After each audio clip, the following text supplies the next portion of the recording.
and I'm honored to be invited as a presenter on this global platform. My name is Adeolu Ojedokun, and I'm from Nigeria, and I have lived in the Middle East for about 20 years, specifically in United Arab Emirates. Currently, I'm a PhD student at Kennesaw State University in International Conflict Management at the School of Peacebuilding, at School of Conflict Management, Peacebuilding and Development. And I got keen interest in peacebuilding around 2002, 2022 or 2023. Initially, I was planning to enroll in a PhD program in business management because I have a background in a master in business management. Along the line, I read a news then in the United Arab Emirates that some six guys who were sponsoring terrorism back home in Nigeria were sentenced in the UAE Supreme Court. And for that reason, I began to pay attention because I've lived in that country for many years. And I realized that the news was so close to me in the sense that, you mean there are people, some guys living here who are Nigerians who are sponsoring terrorism back home. And for that reason, I began to show interest in going into conflict management field. So where I decided to drop the idea of enrolling in a PhD in business management, and I have to enroll in a master program in peace building and reconciliation at the University of Winchester, United Kingdom. And that journey led me to Kennesaw State University, where I'm currently pursuing my PhD. So now today, I want us to look at one of the critical challenges that we have in Africa that cut across 4 African countries in the Central and West Africa: climate change and migration, peace building response in Lake Chad Basin. So we can see this picture, so these two pictures of Lake Chad Basin in 1963 and 2024. And when we talk about lake is a body of water in an inland setting, not an island setting. So this cover about 25,000 kilometers square in 1963, but now the water has almost disappeared by 2024. Or 2024, we can see, and now I'm going to show us more data on this. So the overview for today is to look at the climate displacement link and security challenges in Lake Chad Basin, then looking at peace building approach, especially those that have been put together by the governments of these 4 countries, and at the same time by the international community through the assistance of international community. So Lake Chad Basin, we can see in this picture, it covers it's at the intersection of 4 countries: Nigeria, Chad, and Cameroon. So it has the intersection of these 4 countries. And the Lake Chad Basin, recent sources report says that Lake Chad Basin lost about 90% of its surface area between 1963 and 1990. So historically, in 1960, the lake's area was roughly 25,000 kilometers square. By some early 2000 estimates, the lake has shrunk to as little as 1,350 kilometers. Now we can see in this diagram, we can see Lake Chad in 1963, covering about 25,000 kilometers square area in between across the 4 countries. So we could see in the first, the first picture on the left, we can see how it cut across the 4 countries in the 1960s. And when it came to 1970, how it has reduced and moving to 1987, we can see the size of Lake Chad Basin, and also the 1997, this is what we have. And when we come to 2000, year 2000, this is exactly what we have now in 2000. So give it that drop, 25, that is 25,000 kilometers square to 1,350 kilometers square. That is correspond to about 94.6% reduction in the surface area over the period of time. So you can imagine how this lake has shrunk over time. Then the issue of climate change and displacement, loss of livelihood leads to forced migration. Now, this is the diagram of Lake Chad Basin. Now, you will see that the whole area that was covered by body of water in the time past, those places have become useless, either for farmer, either for herders, and either for fishers, because Lake Chad Basin was known to provide source of livelihood for millions of people. But when this lake began to diminish, we can see what the picture looked like at the moment. So, and also we can see the kind of displacement that the Lake Chad shrinking has created. Now we can see a lot of people, I mean, families, children, women in IDP camps because of this incident. So we have the issue of climate change and conflict. On the left side, we have a picture of some of the people that were displaced because of farmer-herders clash in Cameroon. Over 60,000 were displaced in 2021. Over 20,000, over 60,000 were displaced because that lake had been providing source of income for the herders because they can plant their crop, they can irrigate their farm, and for the herders because their livestock can be refreshed from the body of water. But unfortunately, because the lake has diminished, there have been tension between the farmer and herder because of conflict. So they are struggling for the resources. The resource conflict has emerged between herders and farmer, either in Cameroon, in Chad, in Niger, and also in Nigeria. Across the core countries, we've had the issue of farmer-herders clashes over time. Then also the emergence of the notorious religious extremists known as Boko Haram. Boko Haram operates along that axis, cutting across Nigeria, Cameroon, Niger, and the Republic of Chad.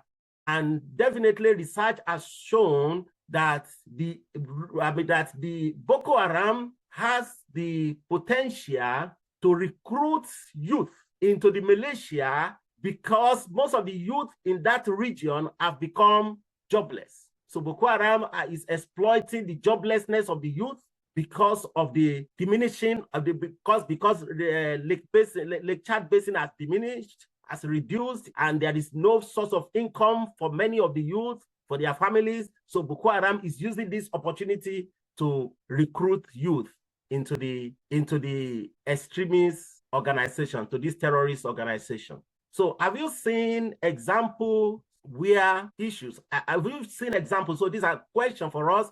We can drop our answer in the chat box. Have you seen examples where environmental issues cause tension in your community or in your country?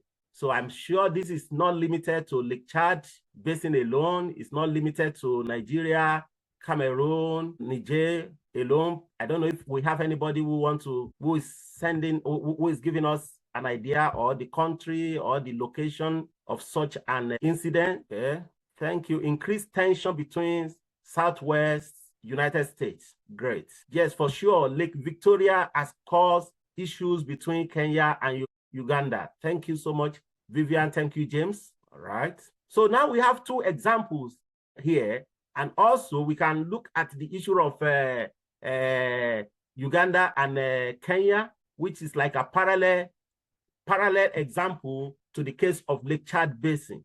So an example that comes to mind is the tension around gas pipeline development and indigenous and other community.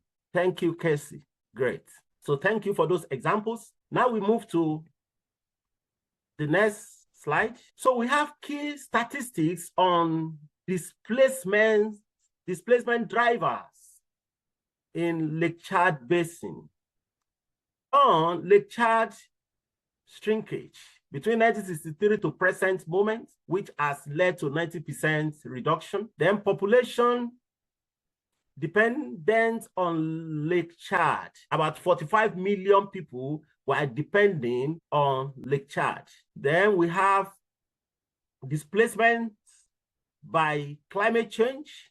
By climate change, we have about over 1 million who have been displaced because of this issue of climate change.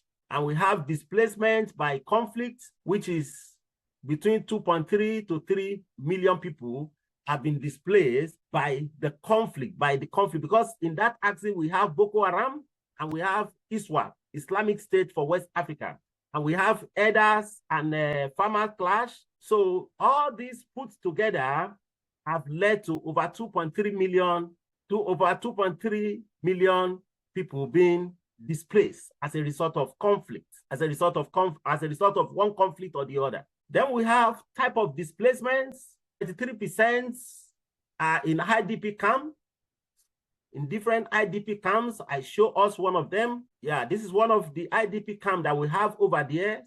Imagine 93% of these people are in one IDP camps or the other. And we have 7% who are refugees, those who have managed to cross to other countries, either they cross to the western country, to Europe, to America, to any part of even some other part of Africa. That's only 7% who have been able to manage to become refugees in other countries. People who have been affected overall by this displacement are between 17 to 20 million people. Then humanitarian needs has risen to around about 11 million. Humanitarian needs has risen to about 11 million people in need of humanitarian needs. And population growth impacts around Lake Chad Basin, the population has reduced with about 45% since the Lake Chad. Normally, Africa will have population growth on yearly or every decade, but the case of Lake Chad is a different thing entirely. So there is a reduction in the population growth in that neighborhood. Then multi-displacement, those who have been displaced more than one time, because there are some who are displaced by climate change from the Lake Chad Basin region, and they moved to another location. When they got there, they were being displaced again by herders, by the issue of herders, farmers conflict, by issue of banditry, by other issues, because we know in Africa, sometimes it's always very difficult to integrate the migrants who move from one location in Africa, migrant with the indigenous people. We have been having all this conflict of indigenous versus migrant people in some part of especially in some part of northern Nigeria, like when you go to a place like Benue State, when you go to a place like Plateau State. So we've been having all these conflicts. So it's always very difficult to integrate them into their host community. So sometimes they are being displaced by the climate change and other issues. Other driver of conflicts displace them one more time or two or twice after the first displacement. Now we have here the pathway to solutions. And today, because of our time, I'm looking at what the regional governments have been doing and the international community to mitigate the effect of climate change, to mitigate the impact of Lake Chad reduction in the life of the people living in that community. So strengthening regional action in the Lake Chad Basin. So there is what we call Lake Chad Basin Commission that have been established over 50 years ago that leads transboundary water governance, data sharing, and joint environmental monitoring across the Lake Chad Basin axis. Then also we have the issue of multinational joint task force. This is because we are looking at it from the peace building perspective. And when we talk about peace building comes also with humanitarian intervention. It comes with development and also peace building. So we have multinational joint task force, which enable cross-border military cooperation against Boko Haram, against Islamic State for West African province, and to improve security within that corridors.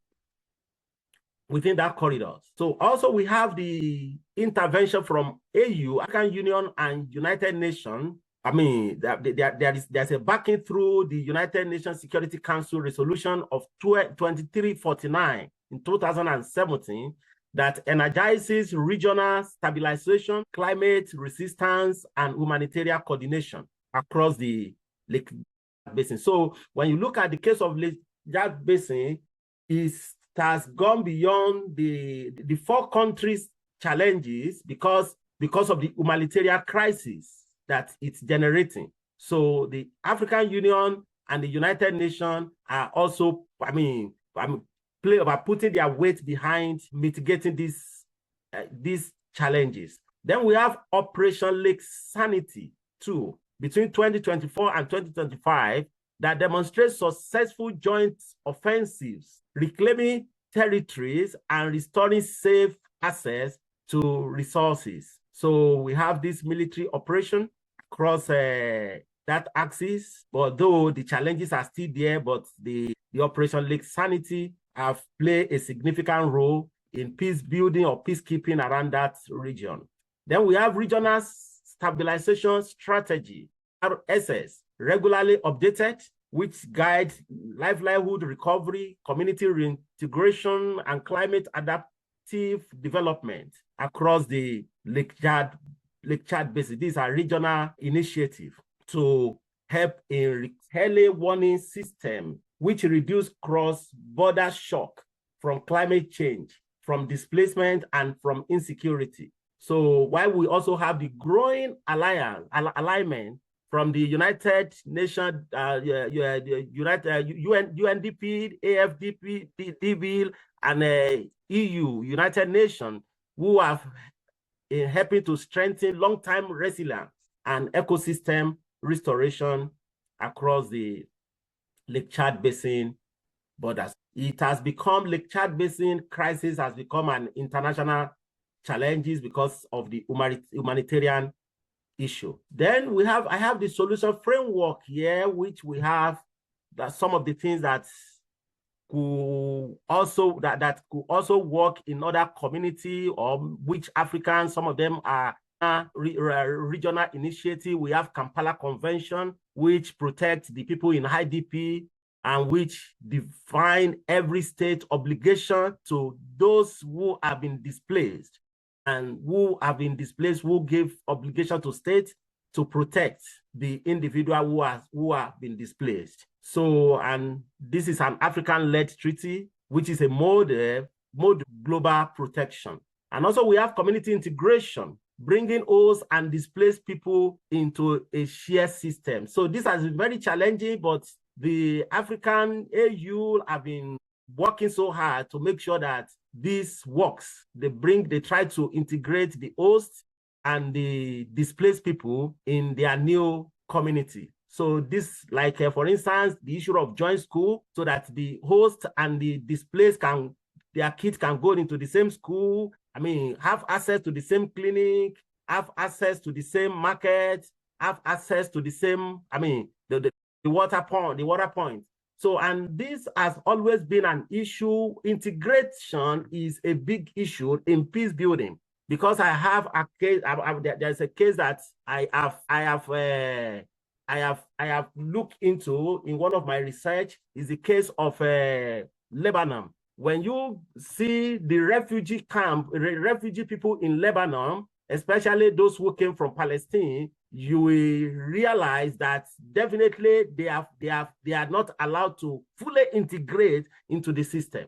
They are not allowed to fully integrate. There is high level of horizontal inequality between the host and the displaced people, especially in Lebanon. So we have shared prosperity program, building trust through collaboration. That this is a mixed cooperative shared micro enterprise hubs. So they are trying to get the displaced people to start one enterprise or the other. So in form of shared prosperity program. Then also we have success story which show positive outcome of inclusion, thriving host and refugee business cluster. So in some community along the Lake Chad Basin, these modules have been successful to some extent. Now I have another short video here of the engagement, what the regional government, the 4 governments who are affected have been doing to mitigate these challenges. Show your daughter how much you love her with this beautiful gift. It says, "To my daughter, never forget that I love you forever. I hope that you believe in yourself." Now, the Lake Chad Basin, once a thriving source of livelihood for over 30 million people, has been under the spotlight for years due to shrinking waters, insecurity, and climate change. Now, despite these issues, remarkable progress has been achieved through coordinated efforts by the Lake Chad Basin Mission Governors Forum. New Central Kumaro Kirawa assesses the programs and progress made and the challenges of the start of the 5th Lake Chad Basin Governors Forum in Maiduguri, Borno State. Agricultural farming is the major occupation of the people in the Lake Chad. Food and a decade of insecurity in the region occasioned by terrorist activities and cross-border displacement, destruction of lives and properties has impacted the people of the region. While some families have the opportunity to smile and pick up the pieces of their lives, others still struggle and rely on handouts. The 4 countries of Nigeria, Niger, Chad, and Cameroon have applied persuasive strategies accompanied by military strength to slowly turn things around in the region. This has led to the settlement of some communities. We have facilitated the repatriation of over 30,000 refugees and internally displaced persons, helping them return to their communities and restoring their normal lives. During Operation Lake 92, which was conducted from the 23rd of April to the 23rd of July last year, we dismantled crucial terrorist logistic bases, neutralizing over 310 terrorists and crippling their operational capabilities. Insecurity primarily due to the presence of the remnants of Boko Haram and other terrorist groups hampers progress. Many communities are still inaccessible to aid workers, delaying recovery efforts. The Lake Chad Basin Commission and the Governors Forum have been critical in peace-building efforts in the region. If there's one platform that has brought together the countries, Francophone and English countries in the Lake Chad region, the unifying table is the Lake Chad Basin Governors Forum. And this has come to stay. From the first one to the fourth one, the improvement in number of attendance, in number of commitment, in number of projects, and the interest of our donors and our partners, civil society organizations, and the impact we see across the affected communities in the Lake Chad Basin states shows that this is a platform for peace, this is a platform for unity, and this is a platform that has come to stay to better the Lake Chad Basin region. This region has suffered a lot, but they were able to resist. People of the region were able to resist what was going on, and they have devised internal strategies to handle issues of peace building, even though there are international interventions with regards to peace building. But you can still talk about the local strategy that the people have come up with. This is a simple example of civilian JTF that resisted the insurgency for a long time. The regional stabilization strategy have been important in uniting Chad, Nigeria, Cameroon, and Niger, one of the fallout of the report of the 4th Annual Governors Forum of the Lake Chad Basin Commission. The major challenges these countries are facing is economic imbalance. There's economic imbalance between the countries. The financial status of Nigeria is different from the financial status of Chad. So in terms of funding, it makes it difficult for them to fund. Even if they concept a good idea that they want to prosecute, they will have to look at the financial implication and their status economically. So this is one of the challenges. And another thing is the challenge of language barrier. There is need for NCBC and governors to come together to discuss how they are going to collect more data, integrate this data into their policies, their programs, and their projects, and how to also leverage on this data to know additional problems or underground problems that we may not see at the surface. We hope there will be more improvement in terms of transborder trade, transborder roads, transborder integration, as well as the regional stabilization. All right. Thank you, everybody, for watching. I think now we can go to the Q&A section. That's great. Thank you. You know, one of the things that impressed upon this, I think about this need of integration, for instance, right? This idea that when you displace people, you can stop sharing your screen maybe. Okay, all right, okay. Is this need for integration of people that are forcibly displaced into economies and the societies that are already vulnerable, right? And I think that's something that's pointed out here is that everybody is stretched, right? And so you just can't take people and put them somewhere else without there being a stress then already in that economy. So this notion of cooperation over a shared lake is really a testament to how to make that work, because one of the reporters reminded us that the needs of Niger and Nigeria and Cameroon are all very different. So you need something regional to come together, right? The other thing that strikes me about this all is just thinking in terms of 25 years ago, we never thought that there was a connection between climate change and migration. It wasn't really something that we studied, right? One is we didn't recognize climate change and we thought, well, people migrated or forcibly migrated because of war. That was about it. And now we recognize there's so many other things that are forcing people. And it's usually a combination of things, right? It's conflict and climate change and all these different things. There's a lot going on here. What I want to do is I want to go through the chat because there were some people that kind of put observations or at least comments in the chat that at least we can kind of look at there. Oh yeah, Vivian, you talked about Lake Victoria has caused issues between Kenya and Uganda. Do you want to say something about that? Yeah, I think he probably knows about it.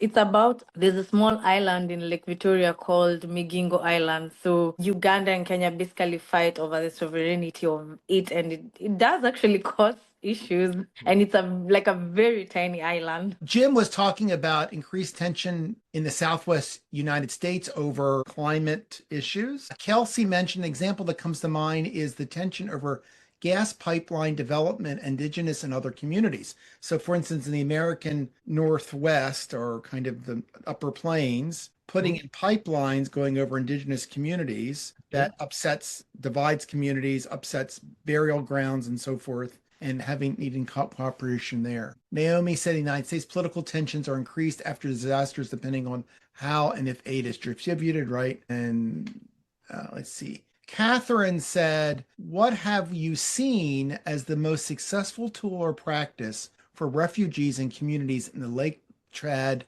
Basin area for long-term stability? So that's a question for you. What's a successful tool? All right. Thank you so much.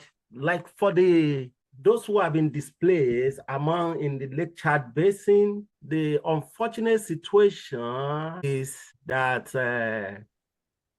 the government attention have not been, for instance, now, because now we have the case where we have asymmetric power relation between the four countries. For instance, we have Nigeria who is financial, to some extent, financially okay, while we have like two other countries, among them like Lake Chad and Niger, who struggle financially.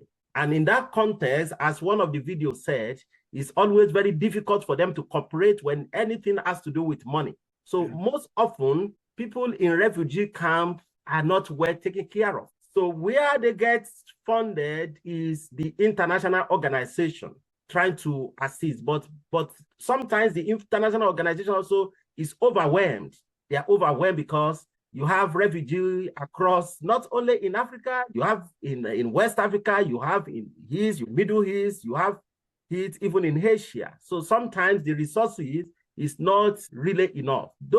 They have not been a kind of model that have been able to work for these people at the refugee camp. And I think according to the international law, there is limited amount, there is maximum number of years or days individuals supposed to spend in refugee camp.